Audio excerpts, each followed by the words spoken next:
Bonjour et bienvenue sur ce tutoriel de Illustrator. Aujourd'hui, je vais vous apprendre un petit peu le fonctionnement de l'outil Plume qui se trouve ici et qui vous permettra de réaliser des formes complexes. C'est l'outil le plus important d'Illustrator.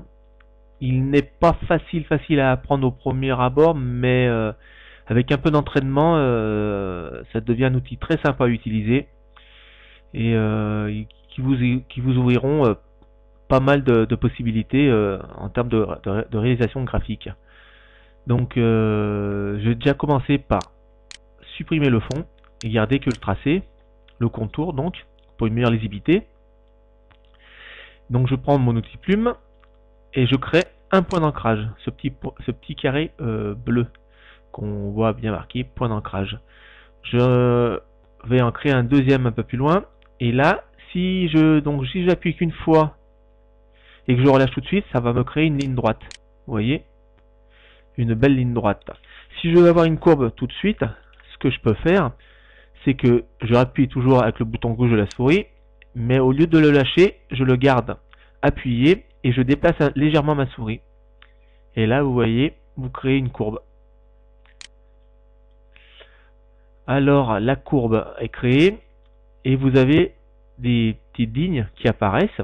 On appelle ça donc ces deux petites lignes fines, les lignes directrices. Ça vous donne le sens de votre ligne, tout bêtement. Donc, comme quoi elle part vers le bas. Et les deux petits ronds, ce sont les poignées. C'est ce qui vous permettra d'après de remodifier vos courbes grâce à ces petites poignées et de les déplacer et de jouer sur les formes. Je vais créer un troisième point d'ancrage, ici, hop, que je vais déplacer un petit peu. Voilà. Donc là, c'est terminé pour le point d'ancrage. On a fait une belle courbe.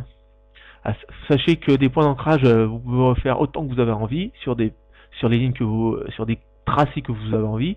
Vous n'êtes pas limité. Et plus il y aura de points d'ancrage, et plus votre dessin sera précis et vous pourrez le déplacer, le modifier et avoir un travail, un rendu très sympa. Maintenant, si je veux modifier ou déplacer quand ma ligne est faite et on va dire entre guillemets qu'elle est fermée, je vais utiliser cet outil, l'outil de sélection. C'est ce qui permet de modifier les poignées. Donc je clique dessus, je resélectionne mon tracé et après je clique sur mes points d'ancrage. Vous voyez, là réapparaît mes lignes directrices. Si je les bouge, et bien là, je modifie mes lignes. La seule petite différence, c'est que là, vous voyez, je modifie les deux tracés qu'il y a de chaque côté. Ici, là, de ce point à ce point, là, et ce point à ce point-là. Quand je bouge les deux. Alors, il y a une possibilité, c'est de bouger un seul, bien sûr. Et pour ceci, bon, déjà, avant, si je clique sur celui-ci, là, c'est sûr, je vais en bouger qu'un seul, parce que là, comme je suis en bout de ligne, ici, il n'y a rien. Donc là, je ne bouge qu'un seul point. Mais lorsque vous allez vous retrouver avec une ligne avec une vingtaine de points, c'est pas évident de travailler précisément.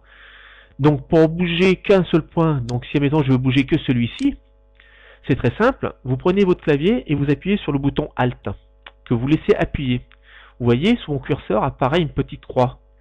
Vous vous mettez sur la poignée, vous appuyez avec la souris, et là, vous ne bougez que la partie de la courbe qui vous intéresse. Vous pouvez faire la même chose avec l'autre courbe, et c'est valable pour tous les types de courbes avec le nombre de points d'ancrage que vous voulez. Ça, ce sont les bases qui vont pour tout. Donc voilà, là, je modifie comme je l'entends. Si je veux déplacer le point d'ancrage sans modifier mes poignées et mes lignes directrices, c'est pas un souci. Je clique sur mon point d'ancrage. Donc là, j'ai pris l'ensemble de mes points. Mais si je veux qu'un seul point, je clique dessus. Et là, vous voyez, je ne bouge que le point d'ancrage qui m'intéresse. Donc c'est intéressant des fois là, pour s'adapter à certains tracés. Ça vous permet d'être plus précis. Vous travaillez un petit peu en 3D, si je me permets. Vous travaillez dans tous les angles, sur tous les côtés. Ok, voilà.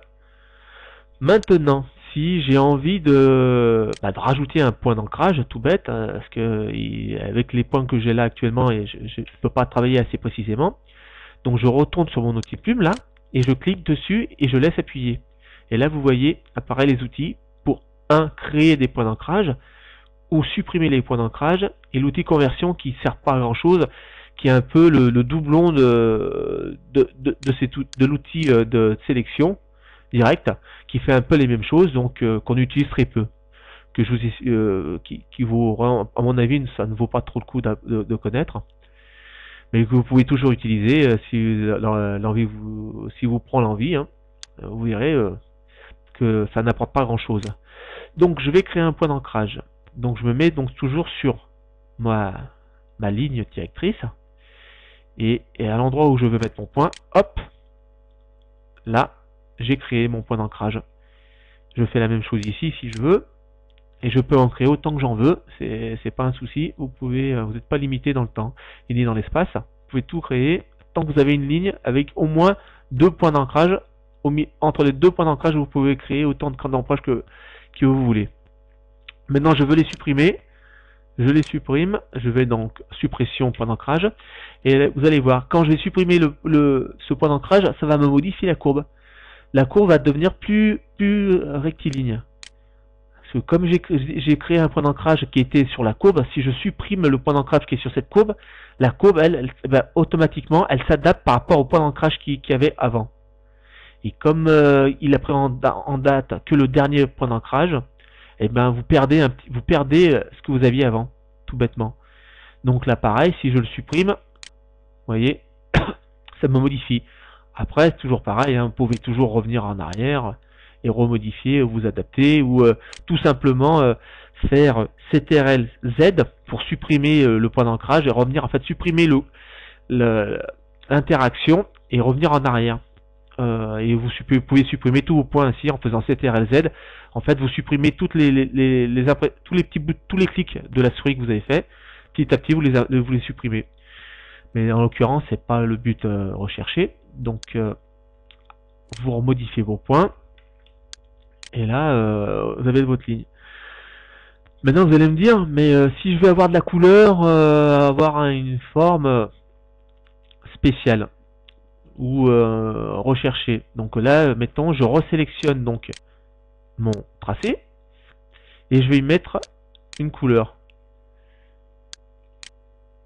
Vous voyez, là je vais remplir, mais selon une ligne qui est invisible, comme pour avoir une couleur, il faut que le tracé soit fermé, on va dire que les lignes soient fermées. Ici, comme elle n'est pas fermée, l'ordinateur lui trace une sorte de ligne invisible qui est ici, là, qui est la limite de la couleur, et qui vous donne cette forme un peu bizarre avec la couleur. C'est qu'elle part du premier point au dernier point en ligne directe. Donc ça vous fait des formes un peu space, mais c'est normal, c'est comme ça. Ce tracé peut servir quand vous utilisez surtout des dégradés et que vous travaillez pour faire des ombres ou des rendus un peu fins. Avec ce système-là, vous pouvez arriver à faire des ombres ou des rendus relativement sympas. Maintenant, si vous voulez vraiment avoir une forme, un rond, un cercle spécifique ou autre chose, qui a la forme que vous voulez, ce que vous faites, c'est que vous reprenez votre outil plume, tout bêtement. Vous appuyez sur le bouton Alt, vous cliquez sur le dernier point une fois, et après il vous suffit d'aller sur le premier point, et là vous fermez entre guillemets le tracé. Donc là je choisis, hop, et voilà. Maintenant votre tracé il est fermé. Donc là vous avez la forme que vous souhaitiez avec la couleur. Vous pouvez mettre du dégradé ou couleur standard, hein, vous choisirez après comme vous voulez. Cela reste toujours modifiable, hein, toujours, hein, avec les panneaux et les petites poignées. Ça, c'est pas un problème. Malgré que vous ayez les couleurs, vous pouvez toujours modifier et adapter selon vos envies et le travail à réaliser. Donc voilà, Voilà l'outil plume, l'outil le plus important. Je vous conseille de vous entraîner et après vous pourrez faire des miracles avec. Je vous remercie, à bientôt et au revoir.